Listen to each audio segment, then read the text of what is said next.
The first thing I noticed was the ceiling, or rather, what passed for a ceiling. It was not made of metal or stone, as any human warship would be, but a living lattice of translucent fibers that pulsed softly with a greenish light. The faint hum of energy reverberated through the floor beneath me, a vibration unlike any engine I had ever felt. I sat up slowly, trying to process my surroundings.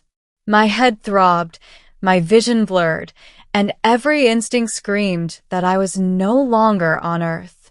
I was sprawled on a bed-like structure, though it seemed organic, almost like it had grown itself rather than being manufactured. The room smelled faintly metallic, yet strangely sweet, like the smell of ozone after a lightning storm. My hands instinctively reached for my weapons, but I remembered. They weren't there. I had no weapons, no armor, nothing. Only the uniform I had been wearing, which now seemed inadequate against the vastness of the unknown. A soft rustle behind me made me freeze. Slowly, I turned, and that's when I saw her. The Queen. Not a humanoid queen. Not anything resembling what I had been taught to recognize as royalty. She was tall, far taller than any human, easily 10 feet in height. Her skin shimmered with a pattern that seemed alive, moving beneath the surface, like ink in water. Her eyes were enormous, black as voids but luminous at the edges, reflecting a depth of intelligence that made my chest tighten. She studied me with an intensity one could feel physically, as if her gaze was weighing my very soul. "I see you have awakened," she said, and her voice echoed directly inside my mind rather than passing through the air. It was disorienting, but the words were clear. I swallowed, trying to steady my racing heartbeat. "Where am I?" "You are aboard my ship," she replied simply. "The Vermian Ascendant. You were captured during the skirmish at the Cinder Expanse." I blinked. Captured? My last memory was of the firefight, the sudden ambush, and then nothing. I had trained for years for situations like this, but nothing could have prepared me for this. The Queen tilted her head, studying me further. "I have observed warriors across countless systems," she continued. "I have watched the courage of many. Yet you were different. Even unarmed, facing overwhelming odds, you did not falter.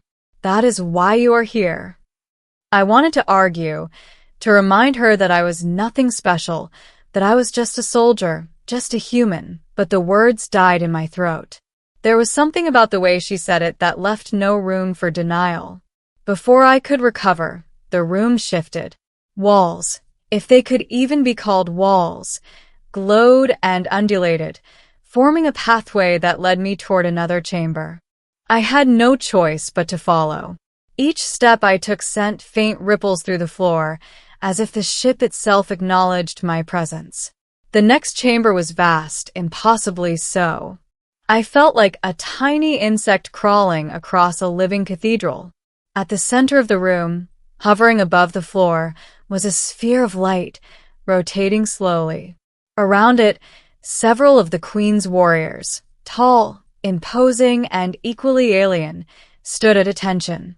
Their armor was sleek, fused seamlessly with their bodies, and their weapons seemed extensions of their own limbs rather than external tools. The Queen stopped at the edge of the sphere, turning her gaze back to me. "These are my elite guardians. They have not encountered a human in centuries. They will judge you, as all warriors are judged in my presence." I felt a cold shiver run down my spine. Judged? I had fought humans, I had fought other species, I had faced death countless times, but I had never felt as exposed as I did now, standing before these beings. One of the warriors stepped forward. Its voice was soft, yet resonant. "You carry the courage of many lifetimes in a single heart. But courage alone does not grant mastery. Prove your worth." Before I could respond, the sphere of light expanded rapidly, enveloping me in blinding brilliance. I felt my body being scanned, analyzed, stripped of all pretense. Memories, reflexes, combat instincts, it all poured into the sphere, and yet it was painless, almost comforting. When the light finally receded, I stood trembling, but alive. The Queen's voice resonated in my mind again. You have been observed. You are remarkable. She paused, then added, The warrior I saw is mine. I didn't understand immediately. Yours? I asked aloud, my voice trembling. Yes. Yours, she clarified, stepping closer. Her presence was overwhelming, her aura radiating authority, power, and something dangerously close to desire. I claim you as the warrior who stands beyond fear. You will serve at my side, not as a prisoner, but as an equal in battle. You will fight, and you will rise, and in return, you will be protected. I wanted to protest, wanted to remind her that I wasn't some mystical hero.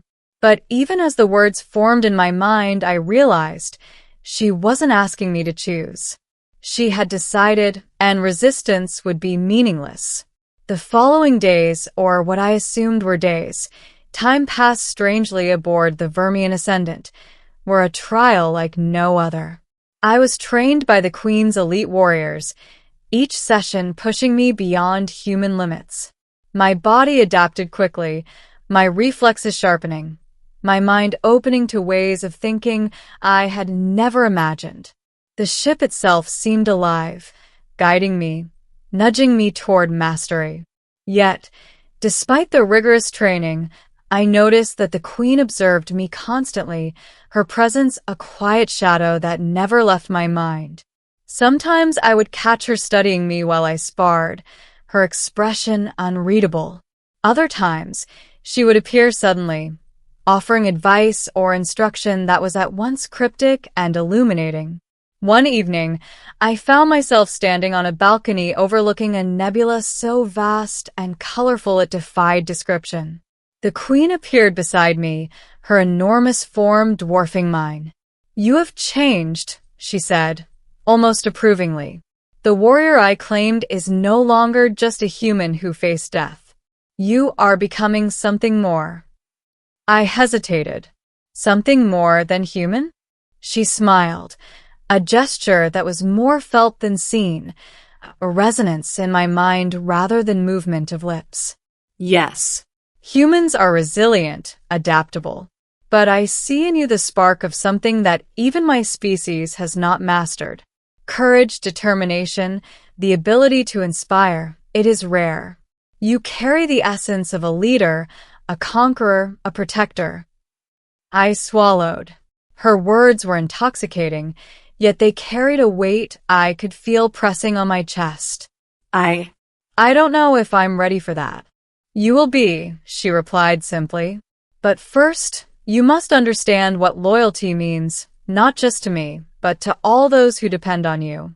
The war to come will test you in ways you cannot yet imagine. That night I dreamt, not in the human sense, but in a collective memory, a vision of battlefields spanning light years, alien armies clashing with humans, and the Queen at the center of it all, commanding with flawless precision. I saw myself fighting beside her, moving as one with her forces, my body anticipating threats before they occurred. The dream ended with her voice echoing in my mind. Do not falter. Do not waver. Stand with me, and the stars will remember your name. I awoke with a start, sweat soaking my uniform, heart hammering. The room was empty, but the sense of her presence lingered. Days turned into weeks, and my understanding of the Queen and her warriors deepened. I learned their language, not spoken, but felt, through vibrations, gestures, and subtle shifts in energy. I learned to fight with their weapons, to move with their bodies, to anticipate in ways no human combat training could teach. And through it all, the Queen's eyes were always on me, measuring, guiding, claiming. Then came the call to battle. The Vermian Ascendant had detected a human fleet entering the outer rim of her territory. They were not hostile. Yet, but the Queen did not take chances. "You will lead the strike team," she told me, her voice sharp in my mind. "You will demonstrate the courage that I claimed in you. And remember, this is more than combat. This is diplomacy, strategy, and survival." I nodded, though my stomach churned. Leading human soldiers in an alien fleet was unlike anything I had trained for. Yet as I took my place on the bridge, watching the stars stretch and twist around our warship, a strange calm settled over me. I was no longer just a human soldier. I was the warrior she had claimed. The engagement was chaotic, a ballet of light and destruction. Enemy ships approached, and I led the strike team with precision, using tactics the Queen had taught me, improvising where necessary, always maintaining cohesion. The alien warriors fought alongside us seamlessly, their coordination perfect, their trust in me absolute. At the climax, when a massive enemy dreadnought charged our fleet, I realized I had become something I never imagined, a bridge between two species, a symbol of human ingenuity and alien power combined.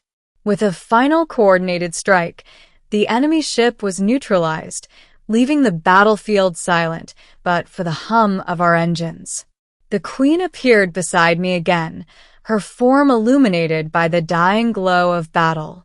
"You have done well," she said, her voice resonating through me. "The warrior I claimed has proven worthy." I looked at her, feeling a mixture of awe and gratitude. "Thank you for believing in me." She regarded me for a long moment, then finally said, "It was never a matter of belief. It was always recognition. You are mine, not in possession but in purpose. Together, we will shape the future." And in that moment I understood. I was no longer just a human lost on an alien warship. I was a warrior reborn, bound not by chains, but by a shared destiny with a Queen whose vision spanned the stars. The path ahead was uncertain, dangerous, and thrilling, and for the first time in my life, I felt completely alive. The Vermian ascendant hummed beneath my feet, the stars stretched infinitely around us, and the Queen's presence filled my mind. I took a deep breath, tightened my grip on the controls, and whispered to myself, "I'm ready." She heard, of course, and her answer echoed in my mind, warm and unyielding. "The warrior I saw is mine."